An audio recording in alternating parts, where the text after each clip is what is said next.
Hey y'all, you are now tuning in to the Praying Single Mom podcast, where we love the Lord, we love to pray, and we even love a good slay child, okay? But we also love to get real, raw, uncut, and candid. No topic is off limits here, as we are not after religion, but we're after relationship with Christ. We are not after perfection, but we're after connection. So we'll touch on all topics, from why you need to get out of that relationship that is no longer serving you, to rejection, abandonment, grief, neglect, you name it. From how to be a better parent to how to better that spending habit, honey, because we know how we can get, okay? We let God use us like never before. I hope you know that you're safe here. You can cry here. You can laugh here. Whatever floats your boat and keeps you afloat, okay? I'm your host, Keoshia Cody. Let's get into it. It's Bible study.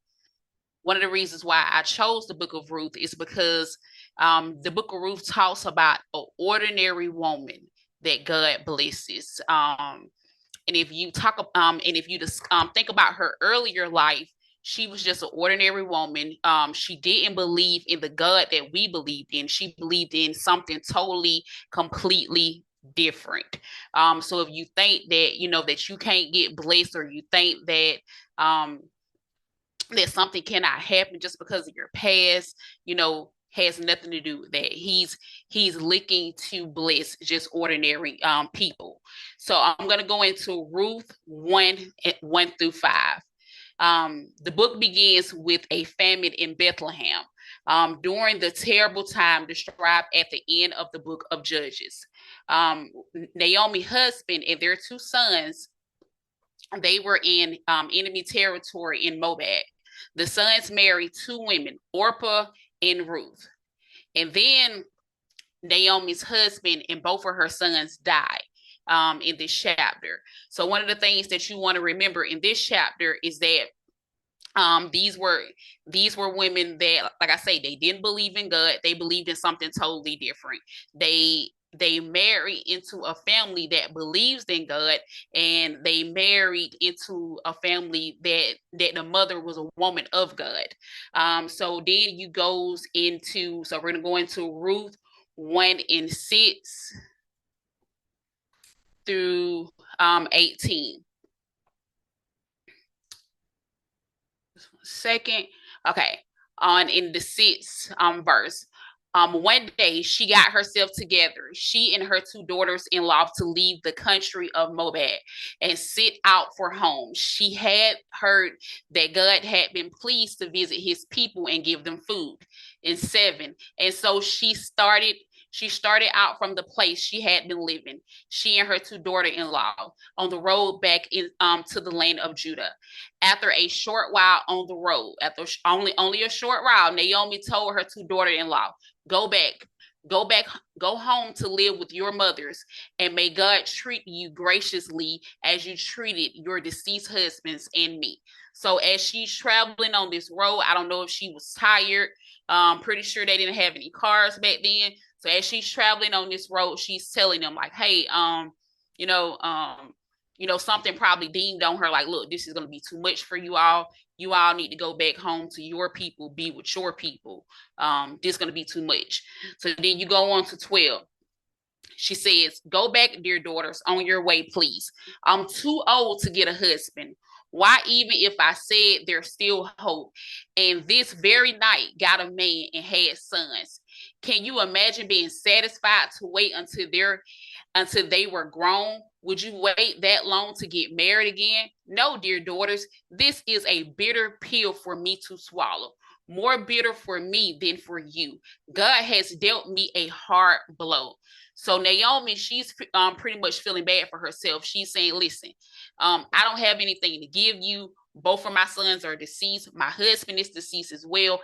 I have nothing to offer you." She's pretty much telling them like, "Listen, I ain't got nothing to offer you. Go back to your people. Even if I had a son, let's just say she was in her mid 80s or 90s or so. Even if I had a son, I'm too old. So even if I had a son, by the time, are you gonna wait till he's of age, till he's 18 or 17, just to remarry again?" She's telling them, "Look, this is a hard pill to swallow. She's telling them that, hey, I'm mourning. I don't have anything to offer you. I just lost a husband. I just lost 2 sons. Okay. But then in 16, but Ruth said, don't force me to leave. Don't make me go home where you go, I go. Where you live, I live. Your people are my people. Your God is my God. So even though Ruth grew up believing with her parents, believing that their God was the right God, she had been married to Naomi's son for 10 years. So in this 10-year span, she was taught their ways. She was taught how to believe. She was taught how to pray. You know what I'm saying? Like, she was taught in this time frame how to have faith. What a faithful woman of God looks like. She was taught this in this time frame. So even though, from her childhood to her adulthood, she was taught something different by her parents, but she's telling her, like, look, I see something in you that that you probably don't even see. She's telling her. In 17, it says, where you die, I die, and that's where I be buried. So help me God. Not even death itself is going to come in between us. When Naomi saw Ruth had her heart set on going with her, she gave in. So she gave up. She was like, okay, you want to come with me? Come on. It ain't no big deal. I ain't got nothing to offer you. So you want to come? You go ahead and come. Orpah returned to her Moabite home as Naomi instructed her, but Ruth swears loyalty to Naomi and follows her home to Bethlehem. Okay, so Orpah, she's like, look, I already know. The lady already said she ain't got no more sons. She ain't got nothing to offer me. I'm finna go back home to my people. You know what I'm saying? And if we want to be honest, and if we want to be real, I probably would have been Orpah at that particular time, because I'm like, she ain't got nothing to offer me. All her sons are dead. She ain't mentioned nothing about no brothers. She ain't mentioned nothing about no uncles. I'm finna go back to my hometown, to Atlanta, wherever. I'm gonna go back to my hometown. I'm gonna go where my people at, because I'm legit. I know my people gonna take care of me. This lady ain't got nothing to offer. She ain't got no money. She ain't got no food. She ain't got nothing to offer me. So I'm gonna go back home, because in reality, my mama, she would have said, Keoshia, you need to come on home. You don't even really know them people like that. You don't even know them. So you gotta be mighty careful of what you tell your plans. So sometimes people would deter you and distract you from the path that you're supposed to go. My mom would have said, baby, you need to come on home with family. Them ain't even your people. Okay.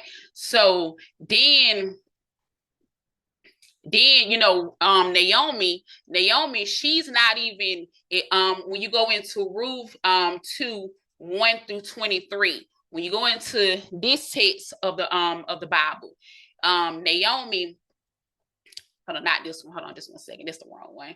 Ruth 9-22. So Naomi, she is the 1:19-22. So when the women of Bethlehem hardly recognized Naomi, because she had been gone for years. So they were like, who is that? So so they hardly recognized her.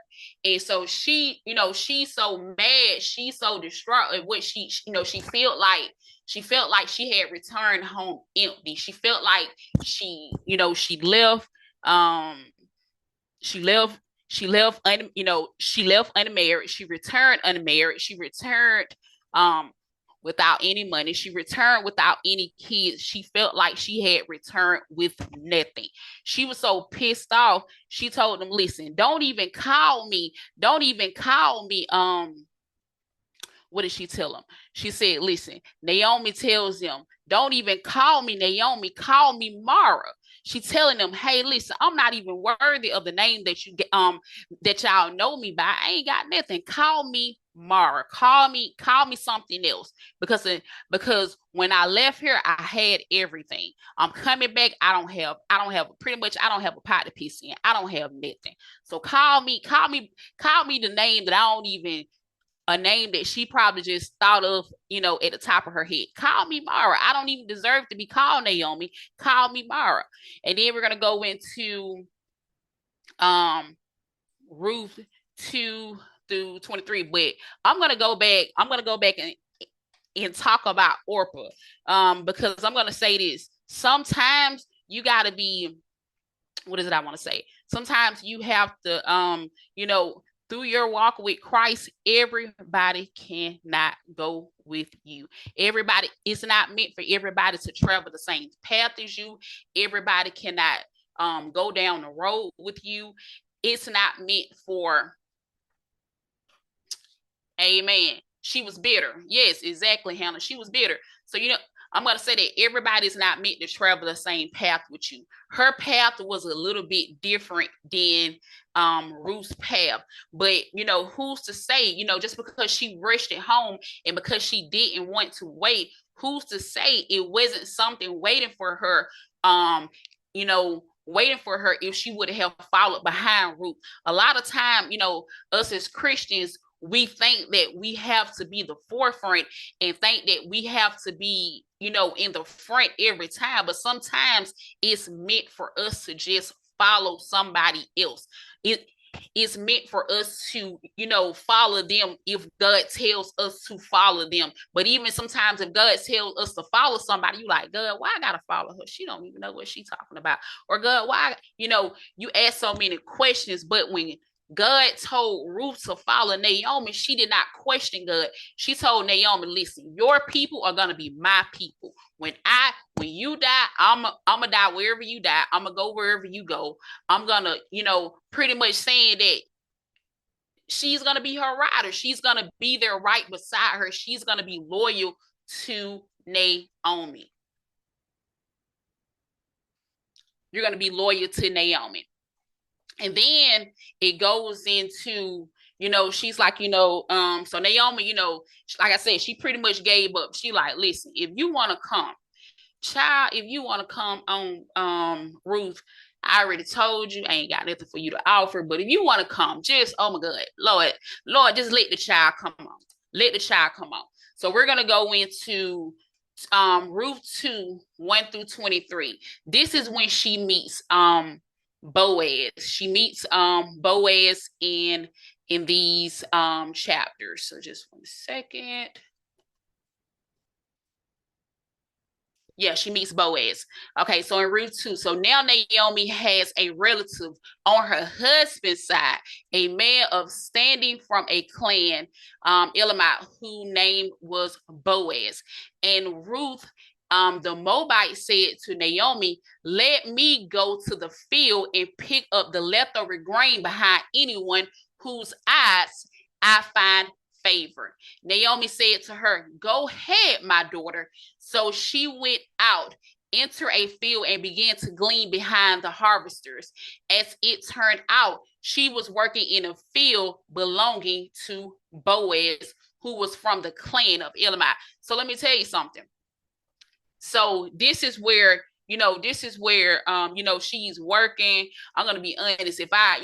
If I'm working, in the past, this is past, Keoshia, so don't judge me.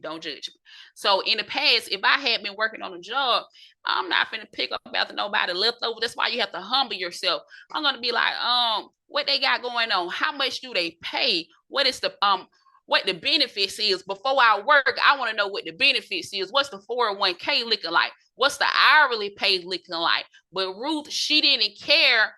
She didn't care about how much she was getting paid. She didn't care about no 401k. She didn't care about no benefits. She didn't care about no vacation days. She just worked it. And all she wanted to do, catch the key word. So she went out, entered a field, and began to glean behind the harvesters, meaning that it was already somebody out there working. So she's pretty much just catching the crumb behind the people that's already working. So the stuff that they not catching, she gonna catch.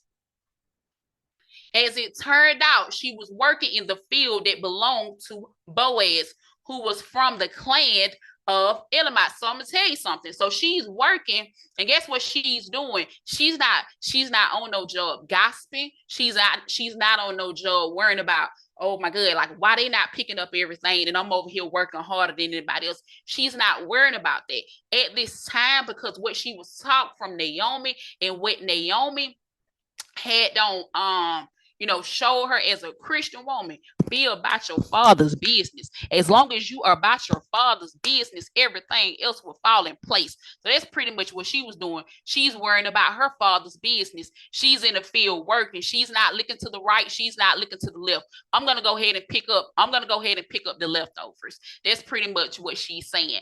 And then just 1 second. Okay, just 1 second. So then in 2 and 4, it says, just then Boaz arrived from Bethlehem and greeted the harvester. The Lord be with you. The Lord bless you. They answered. Boaz asked the overseer of his harvesters, who does that woman belong to? So guess what? She didn't even have to approach him. She didn't even have to come up and say, hey, most of us will be on the job working. You'd be like, look, hey, my name is Keoshia. I just started. I'm gonna work hard for you. That's how I do. I'm gonna, that's how I did in the past. I'm gonna work hard for you. I'm a very dependable worker. She didn't even approach him. She didn't do any of that. He saw her before she saw him. The overseer replied, she is the Moabite who came back from Moab with Naomi. She said, please let me glean and gather among the sheaves behind the harvester. She came into the field and has remained here from morning to now, except for the short rest in the shelter. So she came, she ain't took no water break. She ain't did nothing. All she wanted to do was work. Her work was pretty much speaking for itself. She was working. He saw the hustle in her. He saw the grind in her ASAP. He saw all of that in her, and he took notice. So then in 8, it says, so Boaz said to Ruth, my daughter, listen to me. Don't go and glean in another field, and don't go away from here. Stay here with the women who work for me. Watch the field where the men are harvesting and follow along after the women. I have told the men not to lay a hand on you, and whenever you are thirsty, go and get a drink from the jars that the men have filled. So he pretty much, y'all don't even hear what it's saying. Y'all don't even hear what it's saying. It's saying that he told her. Hold on, she said she can't hear. Can y'all hear me? We can. Okay. I'm just making sure. Okay, so because I saw somebody said they couldn't hear. Okay, so listen. So he's telling her, look, he saw favor in her. Look, don't go in nobody else field and work. Just work in my field. This is the first day he's meeting her. So he has already saw something in her that he likes. He has already gravitated towards her and like, oh my God, I like what I see. I like Ruth. I like something in her. She's a hard worker. She's not being messy. She's not looking to the right. She's not looking to the left. She is focused on working. That's all she's focused on. She is focused on her father's business. And then it says, stay here with the women. And then he also said, he didn't even, how many other women, she was focused. How many other women did he say, go drink from the jars that the men have filled? Ain't no telling what the other women were taking a break at. But he told her, look, Ruth, I see something in you. You ain't even got a drink from the jar that the women are drinking from. Go over there and get a drink from where the men are drinking from. Go get the water from their hard work. Don't even worry about the little dirty water that the women are drinking. This is where I want you to drink from. And then in 11, it says, Boaz replied, I've been told all about what you have done for your mother-in-law since the death of your husband, how you left your father and mother and your homeland, came to live with the people you did not know before. May the Lord repay you for what you have done. May you be richly rewarded by the Lord of God of Israel, under whose wings you have come to take refuge. You don't have to brag. My grandma used to always say, a dog ain't got to brag on his own bone. She didn't have to go there and tell her story. He said, I've been told all about you. He was already told about her. You don't have to tell a man, it's been times I don't got a nasty man. I'll be like, you know what? I'm a good woman. I'm this, I'm that, I'm loyal, I'm good. I'm a hardworking woman. You don't have to tell a good man how good you are. Not a good man. you got to state your case to a bad man, but a good man, you don't have to tell him how good you are. You don't have to tell him about your good duties. You don't have to tell him about, about the things that you have done. He's gonna see it. He don't have to know about, what you did for the last joker. He don't have to know about what you did for your last husband. He don't have to know what you did on your last job, because guess what? A good man, a mighty man, a Boaz and not a Jack, he gonna already see it. So don't even worry about it. In 13, it says, may I continue to find favor in your eyes, my Lord. She said, you have put me at ease by speaking kindly to your servant, though I do not have the standing of one of your servants. And then 14, at the meantime, Boaz said to her, come over here, have some bread and dip it in the wine and the vinegar. Oh my God. Do y'all not see? Oh my God. Do y'all not see that? Oh my God. He told her, come over here. Come over here, girl. Get some of this bread and dip it in the wine. It didn't say, y'all come over here. He told Ruth, come over here. Get some of this bread and dip it in the wine. When she sat down with the harvester, he offered her some roasted grain. She ate all that she wanted and had some left over. As she got up to glean, Boaz gave orders to his men, let her gather among the sheaves and don't reprime her, even pull out some stock for her from the bundles and leaves them for her to pick, and don't rebuke her. He telling them, don't fool with her. Just let her do what she, pretty much, baby, let Ruth do what she want to do. That's Ruth. Ruth just got here. She ain't even been on the job 90 days. She ain't even passed 90 days probation. But we're gonna go ahead and let Ruth do what she want to do. Then Ruth told her mother-in-law about the one at whose place she had been working. The name of the man I worked with today. Oh my God. Y'all not catching it. The name of the man, she ain't been there 90 days. She ain't been there 30 days. She ain't even been there 60 days. The name of the man I worked it with today. So, baby, she don't got a promotion all in one day. This is a 24-hour time frame. She don't got a promotion. She don't got a raise because he don't gave her wine and bread. Y'all not listening. Okay, in 20, it says, the Lord bless him. Naomi said to her daughter-in-law, he has not stopped showing his kindness to the living and the dead, she added. The man is our close relative. He is one of our guardian redeemers. Then Ruth, the Moabite, said, he even said to me, stay with my workers until they finish harvesting all my grain.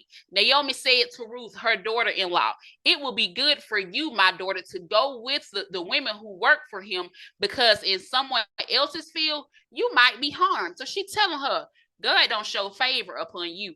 You need to stay where he put you at, because in somebody else's field, you might not see that much favor. So Ruth stayed close to the women of Boaz to glean until the barley and the wheat harvest were finished, and she lived with her mother-in-law. So then she lived. Okay, so just 1 second. So then you go into Ruth 3, 1 through 15. It says, okay, so Naomi, this is just pretty much a breakdown. So Naomi, she depends on seeing Ruth as a relative in need. Naomi sends Ruth to meet Boaz secretly on the threshing floor, where the men gathered to separate the good grains from the useless craft. Boaz recognizes that Ruth's action in line beside him is an act of kindness and loyalty. He assures her that even though there is a closer relative who might claim her, he will make certain that everything will turn out well. So when Boaz, I'm just gonna break it down. So when Boaz, he's telling her, look, it's a closer relative that that's closer to me, because back in the Jews, they believe that that if somebody died, that their closer relative can marry their widow, marry their wife. Okay, so he's telling her, look, it's a closer relative. So he goes, Boaz goes to this closer relative. He pretty much like, look, Ruth, I'm gonna offer you land. I'm gonna offer you some things to take her because she's worthy for you to take. That's what he's telling her. He's not advocating for no other women in his field but Ruth. Just 1 second. Yeah, so he's not hard, he's not advocating for no other woman in his field but Ruth. He's pretty much, he's told the relative, look, listen, I'm gonna offer you some land. But the relative, like, listen, my plate is already full. I can't take her. So then what happens? So Boaz, like I say, Boaz goes to the gate in Ruth 4:1-12. He goes to the gate to meet with the town elder. He tempts the unnamed next of kin. They never said who the next of kin was, with the offer of property, and then declares that marrying the Moabite Ruth is part of the bargain. So he's telling him, like, listen, if you marry her, I'm going to give you land. The next of kin refuses the arrangement, so Boaz claims Ruth, whom the woman then blesses. Just 1 second. So then he claims Ruth for himself. He claims Ruth, like, listen, okay, second.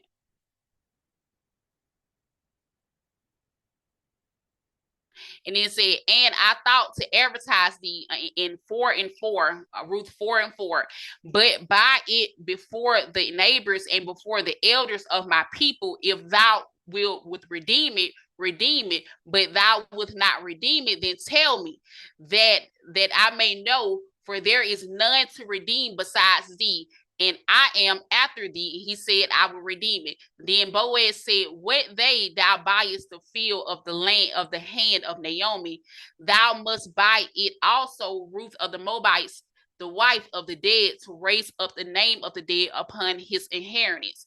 And the kinsman said, I cannot redeem it for myself, lest I marry my own inheritance. Redeem thy rights to thyself, for I cannot redeem it. So he's pretty much saying, I can't marry her. I can't marry her. And then so in 9 it says, and then Boaz said, he pretty much, and then to be honest, Boaz knew the laws of the people. So that's pretty much why he approached the elders, because he didn't want anybody saying, well, you know what, Boaz didn't go through the proper channels. He knew the elder, he pretty much approached him in an audience so that nobody can say that, hey, he didn't have proper claim to Ruth. So then in 4 and 9, and Boaz said unto the elders, unto all the people, ye are witness this day that I have brought all that was offered and that was Chilion and Moab of the hand of Naomi. Moreover, Ruth the Moabites, the wife, had I purchased to be my wife, to raise up the name of the dead upon his inheritance, that the name of the dead be not cut off from the among his bereavement, for the gate of his place. Ye are witness this day. So he pretty much telling them, hey, y'all come witness. Y'all come witness. He already know what kind of worker Ruth is. He already know what kind of woman she is. He already know what she brings to the table. He already know everything. So then Boaz marries, and then in 4:13-16, Boaz married Ruth, who then gives birth to Obed. Naomi takes the child to her bosom. The women proclaim that Ruth loves for Naomi makes the child worthy. You catch that? So everybody was a witness to how she was caring for this lady, how she, would bring back the grain, how she, saw how she would, because how many women, you got to be honest with yourself, how many women would your husband's deceased, you're gonna take care of his mother. She didn't have no land, she didn't have nothing, she the type of woman that she was, even though Naomi led her to that town and led her to that city, even though she led her there, she still took care of her. Let's just be honest. She still took care of her. She fed her. She brought home food. She brought home everything. And the people around the town, they like, listen, this child, even though this child is from your second marriage, even though, this child is worthy. And a lot of times, we'll meet a man and we try to put ourselves on a pedestal and make it seem like we ain't never done nothing, or we ain't never been through nothing, or we ain't, or we ain't never had no issues, that we just woke up like this. A lot of times we'll try to build ourselves up for a man. And even with Boaz, he's, if you think about the love stories and the greatest love stories ever told, Ruth and Boaz's name is going to come up somewhere in the equation. But he never judged her. He didn't care about her past. He didn't care that she came from a family that didn't believe in God. He saw her for her. He saw her for her. You might have to pretend like you are somebody for the wrong man, but for Boaz, you don't have to pretend. He's gonna see that you're past, and he's gonna be like, what, although I see her past, he saw something greater in her future. He saw something that she didn't even see. He saw her for who she was supposed to be, not for who she used to be. So when you're meeting these men, and if somebody say, well, you know what, I can't date you because you got 5 kids, or I can't date you because you've been married before, because she was a widow. She had been married before. I can't marry you because you already been with somebody else. You're not a virgin, or whatever. I can't marry you because you're living on Section 8, or you're living on EBT, or you're living from check to check. I can't marry you because of this, or I can't be with you because of this. It's okay, because guess what? It's gonna come a Boaz, and he's not gonna care about how many men you don't been with. He ain't gonna care about how many kids you got. He ain't gonna care about the last man that you had, or the last joker that you was with. He ain't gonna care that your credit score 460. He's gonna see you for you. He's gonna see you for you. He's gonna come into the picture. He's gonna come into the picture and say, you know what? I see Brianna over there. I see her working in the fields. I see her working hard. This is somebody I want on my team. But in order for you to get to Boaz, you have to stay the course. It's so easy to give up, like Orpah. She gave up immediately. As soon as times got hard, she said, She didn't even give it a day to see, she didn't give it 24 hours to say, okay, well, let me just see where they finna go. Let me just see what they got going on. She gave up immediately. And do you know how many times her name was mentioned in the Bible? Twice. Her name was mentioned twice. We ain't heard nothing else from Orpah. We don't know if she got married. We don't know nothing. She didn't, the Bible didn't even talk about if Boaz had a brother. How she know Boaz didn't have a brother? How she know that he didn't have a homeboy that she could have talked to that was a provider just like him? She didn't know. She gave up. So she would have never, if she would have stayed the course and followed that woman of God, versus going back to people that she know that didn't even believe in God. If she would have stayed the course and followed that woman of God, she probably would have had, her a good husband. Probably would have been able to see her in the field. You never know. That's why you have to hold fast, pray, stay the course, be about your Father's business, stay the course, believe in God. That's why us as Christians, and I don't say this lightly, us as Christians, we have to be careful of what people see in us, because it's somebody watching and looking to follow us. We have to be careful of what we represent when we call ourselves women of God. We have to be careful of what we show people, because guess what? It's somebody that's lost. Like Ruth, she was lost. She was believing in something that wasn't even supposed to believe in. And I'm gonna tell you something. It's somebody in your life that's lost. It's somebody, on your job that's lost. It's somebody in your vicinity that's lost and that needs to be led. But guess what? and they're looking at you like, oh my God, like every time I see Hannah, she's reading her Bible. Let me just sit back and watch her. You never know who's watching you. So you have to carry yourself as women of God. We have to start carrying ourselves as women of God. Time out for being all catty, messy. He said, she said. We have to watch what we say out of our mouths. Watch what we say. Watch what we do. Watch what we, watch what we carry ourselves. Watch the way our kids, watch what we give to our kids. Watch what we're teaching our kids. Because guess what? Somebody is watching. Somebody's always watching. Somebody that needs to be led. And the first thing that you say something wrong, the first thing they're gonna say, well, you know what? I thought she was a woman of God. Maybe this God thing ain't what I thought it was. So you have to be careful. He wants us to lead women. Believe it or not, I believe that God is, leading up a nation of women. He wants us to be able to lead more women closer to him.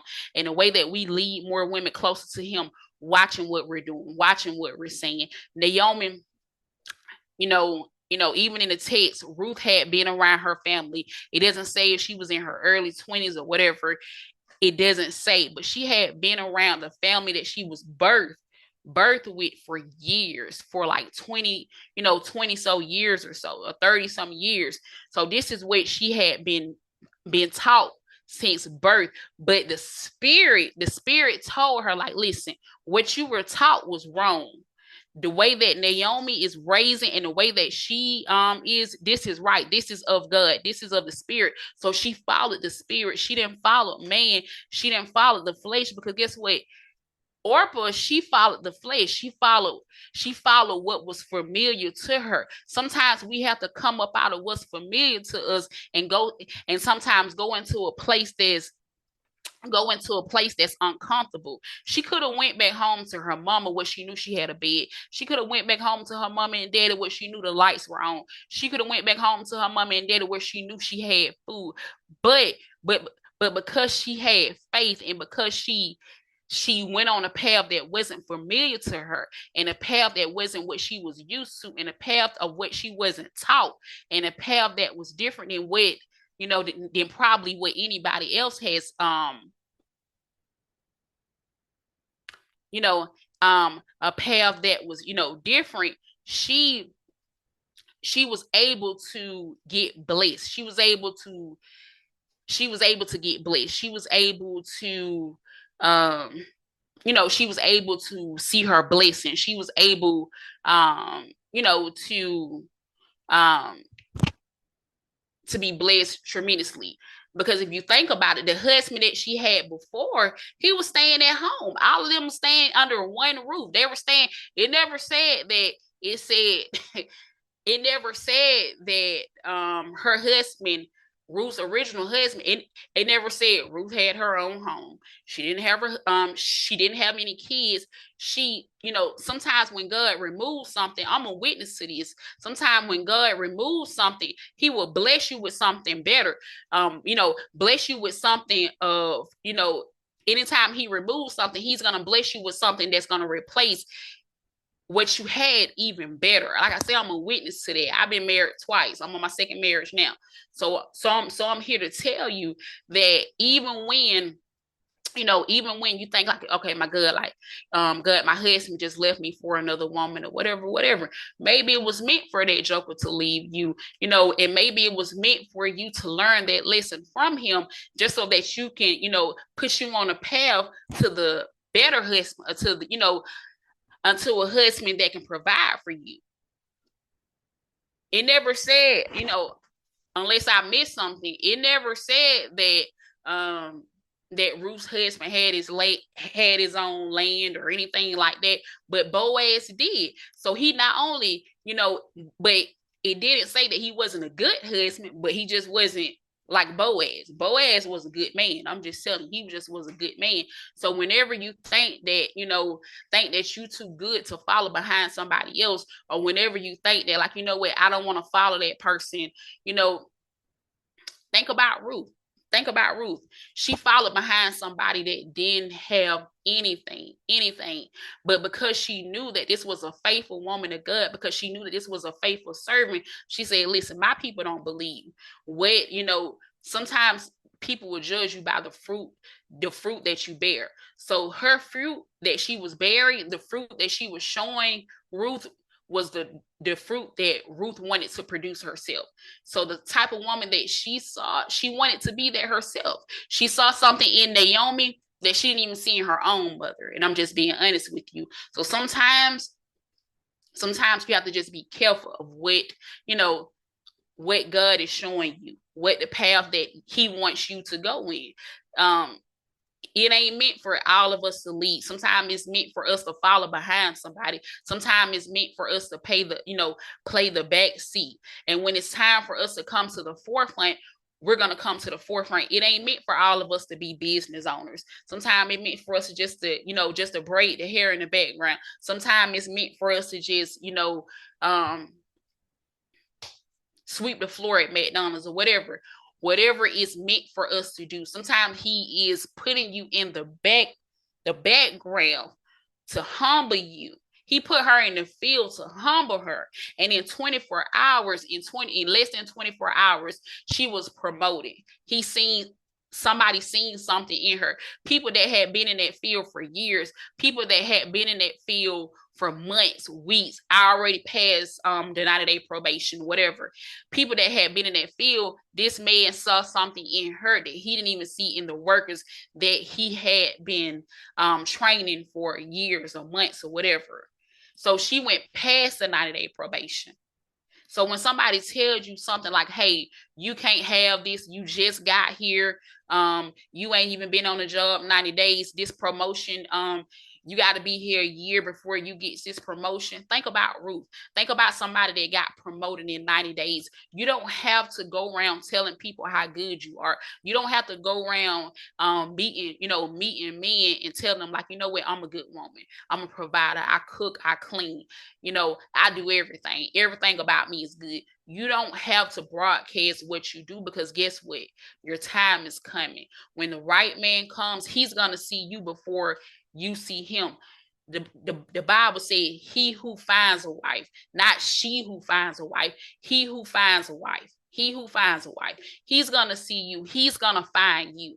So you don't have to go looking for Boaz. Boaz gonna find you, and he's gonna find you being your authentic self. You don't have to go. I remember years ago, I was like, dang, my butt flat. I gotta go get me a BBL. Everybody in the city got a BBL. Let me go get one just so I can have a little pump. But guess what? You don't have to do all of that, because guess what? Your authentic self, he's gonna send somebody to love you just for you. Somebody that's gonna love Dunn for her. Somebody that's gonna love Annie, Amber Jones, somebody that's gonna love Amanda for herself.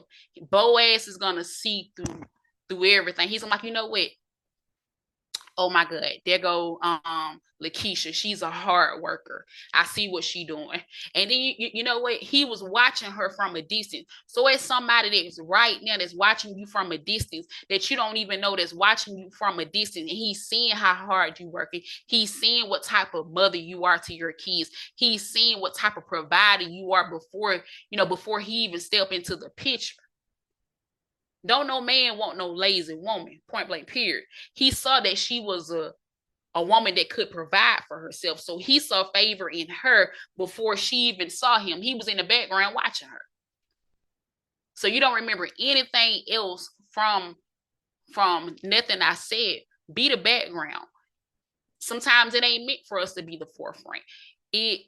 Sometimes it's meant for us to follow and not lead. Everybody ain't meant to lead. Sometimes it's meant for us to hang out in the background until our time comes. And when our time comes, guess what? God is going to tell us when to step to the forefront. When it's Cherie turn, guess what? Don't never be a hater when it's Cherie turn. Let's go ahead and clap for her. You know what I'm saying? Go ahead and clap for her. Let's go ahead and be happy for her. When it's Hannah's turn, let's go ahead and be happy for her. When it's Brianna's turn, let's go ahead and be happy for her. Because guess what? How can God bless you when you can't even be happy for the people around you, or you can't even be happy for nobody else? You got to be able to stand in the background and be able to cheer for somebody else. Because guess what? Your time coming. Don't ever be a hater. You want to be the person that say, you know what? It's done time. She just got her Boaz. it's anytime she just got her Boaz. You got to be able to sit in the forefront, because guess what? And play the background and be about your father business. Because when you're about your father business, your time is coming. It's time for you to get that, it's time for you to get that Boaz that got his own land. It's time for you to get the Boaz that that he's gonna provide for you, and you ain't gotta be, and he's gonna make you the head and not the tail. You ain't gotta beg, you ain't gotta live paycheck to paycheck. It's gonna be somebody that's gonna be meant just for you. But when everybody else time come, be the woman that say, you know what, Ruth was a humble woman. She was the type of woman, she didn't focus on nobody else's business. She didn't get on the phone and say, you know what, girl, guess who just got divorced? Girl, oh my God. Oh, how much y'all getting paid over there on line 45? How much y'all get paid on third shift? She didn't care about any of that. She humbled herself. She was willing to take the crumbs. She was willing to take the crumbs. She was willing to take the leftovers. How many of us are willing to take the leftovers?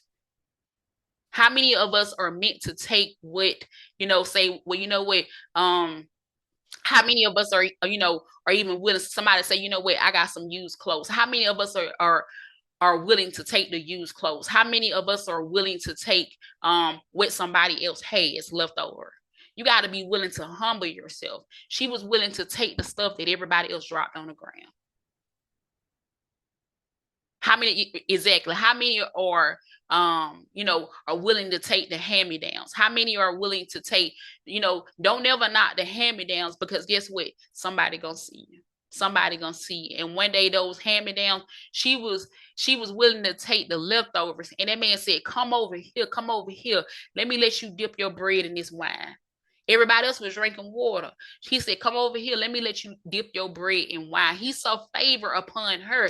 So one day, guess what?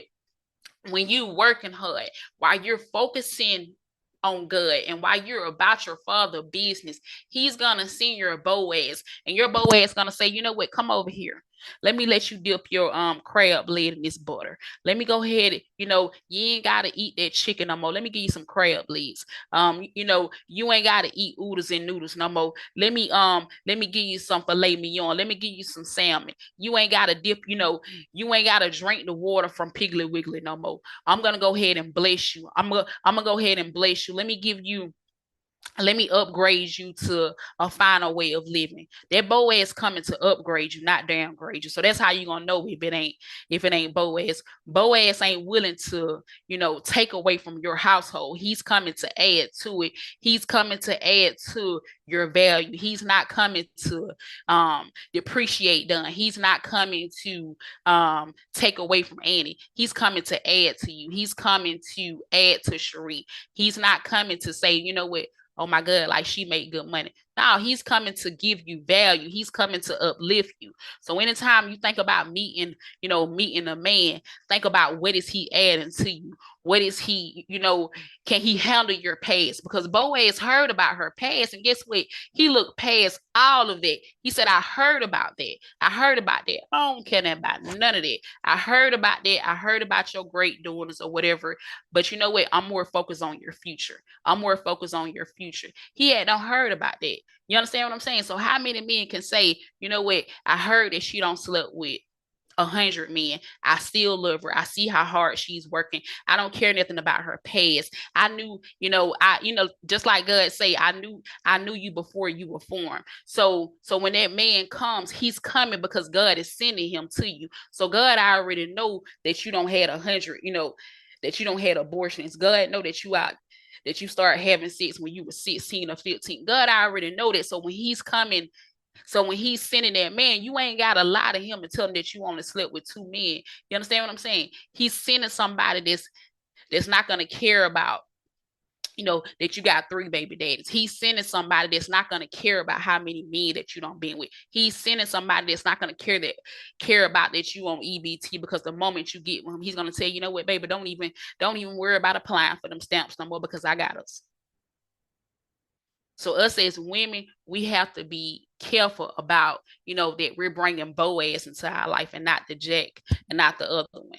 We got to be careful that we are bringing in a man of God, and that we're not searching for him, that he finds us. He who finds a wife finds a good thing. He saw her in the field. She didn't see him. She was so busy focused on what God had, she was so focused on what God had promised her, and what God had showed her, and what her faith was showing her. She wasn't looking around like, oh my God, girl, look at all these men. You know how we would do. Look at all these men. These some good looking men. These some good, hard working looking men. She was focused. She was focused on working and working hard. And she was working so hard, even the overseer had like, look, this woman in your field. And then the owner took notice of her. Focus on what God has. Be about your father business, because guess what? As long as you about your father business, he's gonna send blessings. He's gonna send blessings on top of blessings. He's gonna send blessings on top of blessings. So, ladies, as we pray, say, God, listen. God, let me be about my father's business. Let me focus on you. Let me, Lord, keep a hedge over protection over me. But let me focus on over you, Lord Jesus.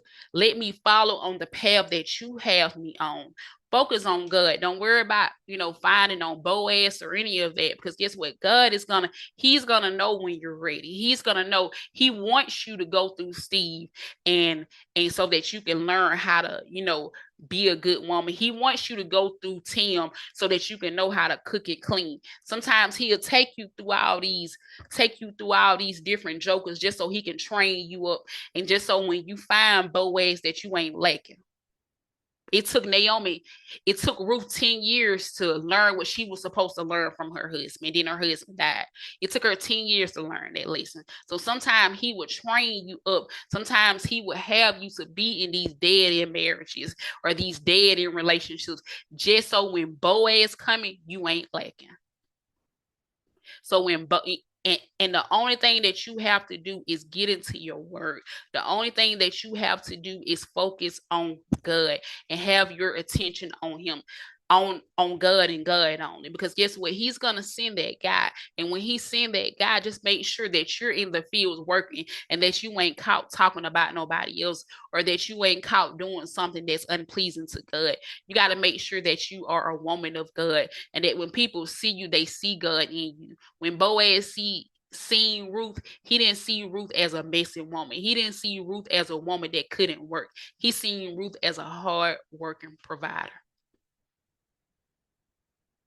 He saw her before she seen him. And he, like I say, he promoted her in 24 hours. So we got to be careful what we are presenting to the world as women of God. We can't be out here. She wasn't out here shaking her butt. She wasn't out here twerking. She wasn't out here drinking. She wasn't out here cursing. You have to be careful what come out of your mouth, because guess what? You never know. He could be sending that man of God, and just by you saying those words that are not like God, you could be turning that man off. So this is my word tonight. I really hope and bless that you ladies were blessed. I hope y'all got something from it. And that's it. And if you all have any questions, just let me know. I'm gonna mute so Keisha can.